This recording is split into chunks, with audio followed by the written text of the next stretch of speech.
নমস্কাৰ welcome back to our YouTube channel Nilakshi Aradhya daily ব্লগলৈ আপোনালোক সকলোকে স্বাগতম জনাইছো। ইতিমধ্যে আপোনালোকে গমেই পাইছে যে সদৌ অসম দিহানাম কমিটিৰ যি দিহানাম অহা কাইলৈ দেওবাৰে জানুৱাৰী 28 তাৰিখে অনুষ্ঠিত হ'বলৈ গৈ আছে সোণাপুৰত। কাৰণ ঠাইডোখৰ সলনি কৰা হৈছে, তাৰ ক্ষেত্ৰত মই ভিডিঅ'টো কালি দিছিলোঁ, আপোনালোকে যিসকলে গম পোৱা নাই চাই ল'ব।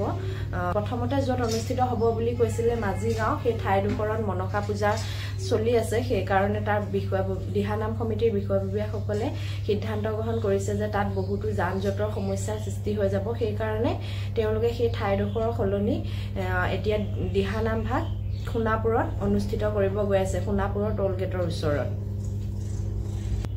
আৰু সেই দিহানাম কমিটিৰ বিষয়ববীয়াসকলে সেই 4খন ডিষ্ট্ৰিক্ট আপোনালোকে গমেই পাইছে, নগাঁও, মৰিগাঁও, হোজাই আৰু কামৰূপ, 4খন ডিষ্ট্ৰিক্টৰ সকলো আইমাতৃকে তালৈ নিমন্ত্ৰণ জনাইছে আৰু আমাকো কৈছে যিহেতু কৈ দিবলৈ সকলোৱে জনাটো জৰুৰী, কাৰণ সকলোৱে যাব লাগিব আৰু 30,000 আইমাতৃ একেলগে গোট খাব যিহেতু, গতিকে এতিয়া সকলোকে জনাই দিছে। আৰু সেই দিহানাম কমিটিৰ বিষয়ববীয়াসকলৰ ভইচ ৰেকৰ্ডটো মোৰ ওচৰত আছে, ভিডিঅ'ৰ শেষত লগাই দিম, আপোনালোকে তেতিয়া তাৰ পৰা সকলোখিনি কথা গম পাই যাব ভালদৰে।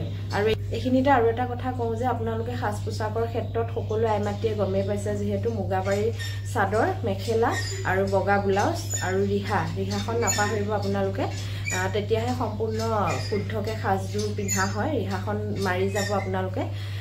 আৰু সেই বিষয়ববীয়াসকলে আৰু এটা কথা কৈছে যে যিসকলে তাল, খোল, নেগেৰা বজাব সেই সকলো সামগ্ৰীৰ লগত লৈ যাব দিছে তেওঁলোকে, কাৰণ কোনোবাই লৈ নগ'লে বহুত অসুবিধা হৈ যাব। গতিকে যিসকলে যি বজাব তাল, খোল, নেগেৰা হওক গোটেইখিনি সামগ্ৰীৰ লগত লৈ যাব দিছে। আৰু বহুতে আমাৰ ভিডিঅ'ত কমেণ্ট কৰি আছিলে বাকী ডিষ্ট্ৰিক্টবিলাকৰ কি হ'ব, তেওঁলোকৰো ব্যৱস্থা গ্ৰহণ কৰিব বুলি কৈছে সেই বিষয়ববীয়াসকলে, গতিকে তেওঁলোকে চিন্তা কৰিব নালাগে। আৰু টাইমটোৰ ক্ষেত্ৰত কওঁ, অলপ সোনকালে গ'লে ভাল হয়। কালি ভিডিঅ'টো দিছোঁ যিহেতু গোহাৰীখনত আছে 7টা বজাত পোৱাকৈ, গতিকে অলপ সোনকালে গ'লে ভাল হয়। আৰু কিন্তু কালি যোনখন আমি সেই দিহানাম কমিটিৰ বিষয়ববীয়াৰ পৰা পাইছিলোঁ গোহাৰী, সেই গোহাৰীখনতো টাইমটো অকণমান দেৰিকৈ আছে, কিন্তু অলপ সোনকালে গ'লে সকলোৰে কাৰণে ভাল হয় যিহেতু তাত দুবাৰমান ৰিহাৰ্চল কৰি ল'বও পাৰে সেই সময়খিনিৰ আগত। আপোনালোকে আই কাৰ্ডখনটো পাইছে, যিসকলে পোৱা নাই তেওঁলোকে যাৰ তাত ফৰ্ম কৰিছিলে তেওঁৰ পৰাই সংগ্ৰহ কৰিব পাৰিব। আই কাৰ্ডখন লৈ যাব আৰু তাত একপি ফটো নিজৰ লগাই লৈ যাব, তেতিয়া সুবিধা হ'ব যিহেতু, আৰু নিজৰ নাম এড্ৰেছখিনি লিখি লৈ যাব ভালদৰে।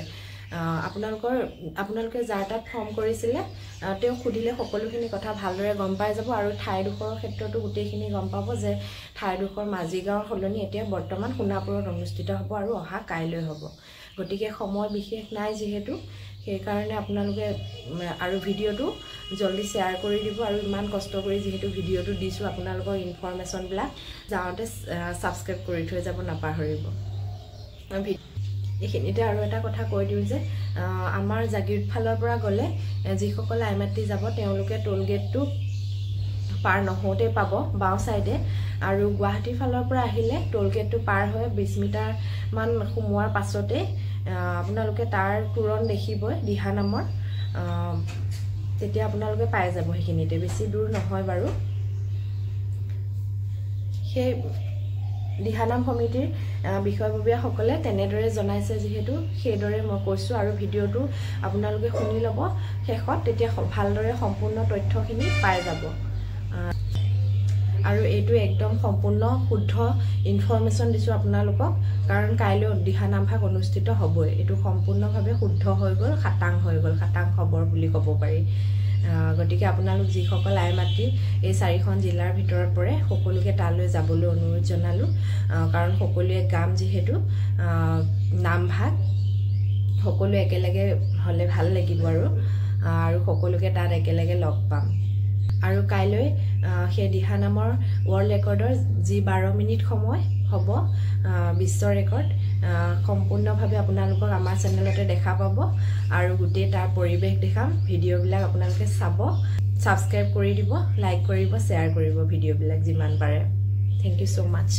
হয় কৃষ্ণ, বিশ্ব অভিলেখ দিহানামৰ আই বাপসকল সকলোকে জনালোঁ আমাৰ যিভাগ নামৰ কাৰণে আমি ইমান দিন অপেক্ষা কৰি আছিলোঁ শেষত গৈ পিনে আমাৰ হৈ গ'ল আমাৰ সোণাপুৰত আমি ব্যৱস্থা কৰা হৈছে আপোনালোক সবকে লগ পাম আপোনালোকে যিটো টুল গেট আছে সোণাপুৰৰ টুল গেটটো পাৰ হৈ লগতে খুব বেছি 20 ফুটমান গ'লে ৰাইট চাইডে গুৱাহাটীখিনিক কৈছোঁ আৰু ৰাইট চাইডে গ'লে আপোনালোকে দেখিবই হয়তো পাম ছানডে ৰবিবাৰে আপোনালোকক সকলো আহিব কৃষ্ণ কৃষ্ণ আই বাপসকল মই এটা কথা কোৱা নহ'লে যোনে যি বাদ্যযন্ত্ৰ বজাব আৰু যেনেধৰণে আমি প্ৰশিক্ষণ দিয়াই আহিছোঁ আপোনাসবে সকলো তেনেকেই আহিব লাগিব যেনেকৈ আমি সাজপাৰৰ কথা কৈছিলোঁ সেইধৰণেই হ'ব বাদ্যযন্ত্ৰ যোনে যি বজাইছিলে যোনে যি বজাব বিচাৰিছিলে তেওঁলোকে তেনেকেই লৈ আহিব লাগিব কিন্তু মই জনাব পাহৰি গৈছিলোঁ অহা ৰবিবাৰে অৰ্থাৎ আপোনালোকে সকলোকে লগ পাম বুলি আশা ৰাখিলোঁ কিন্তু মাজিগাঁৱত সেইটো কাৰণেই নহয় যিহেতু তাত মানে মনসা পূজা চলি আছে যাতায়াতৰ প্ৰব্লেম হ'ব আমাৰ অহা যোৱা কৰিবলৈ গাড়ীৰ অসুবিধা হোৱাৰ কাৰণে আমি ইয়াতে পাতিবলগীয়া হৈছে সোণাপুৰত আপোনালোকে সকলোকে লগ পাম বুলি আশা ৰাখিলোঁ কৃষ্ণ ভিডিঅ'টো চোৱাৰ কাৰণে থেংক ইউ ছ' মাছ আৰু ভিডিঅ'টো ভাল লাগিলে লাইক শ্বেয়াৰ এণ্ড ছাবস্ক্ৰাইব কৰি দিব বাই